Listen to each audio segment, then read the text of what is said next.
va avoir des percées. Dieu me permet d'aller à 1500 à l'heure. Au lieu d'aller à 2 à l'heure.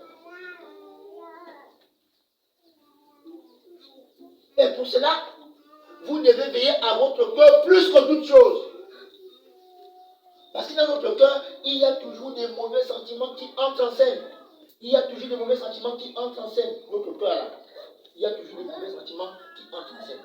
Les mauvaises pensées, les mauvaises paroles, les mauvaises attitudes. Ça dit que Satan a toute tendance à aller prendre des choses qui nous énervent pour nous les remettre dans notre cœur afin que nous puissions perdre notre joie. C'est cela. C'est ce qu'on appelle aimer Dieu. C'est ce qu'on appelle vivre pour Dieu.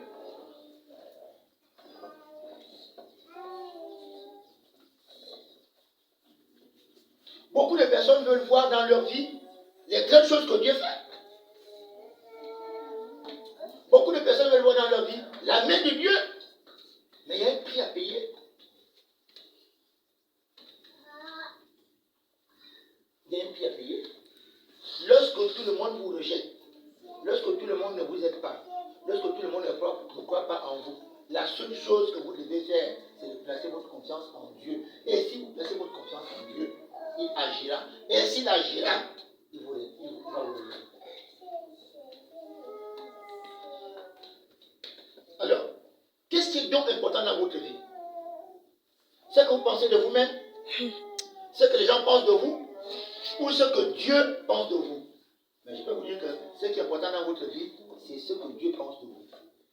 Parce que les gens peuvent penser de vous d'une certaine manière, mais ce n'est pas ce qui va déterminer votre avenir. Vous-même, vous pouvez aussi penser pour votre vie d'une certaine manière, ce n'est pas ce qui va déterminer votre avenir.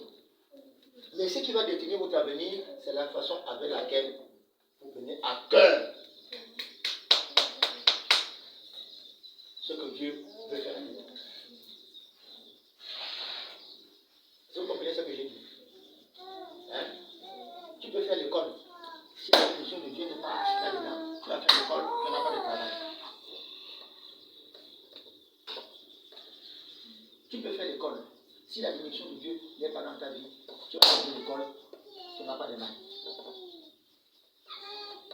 Tu peux même aller commencer un commerce. Si Dieu n'est pas dans ta vie, tu vas faire un commerce, ce sera pour rien.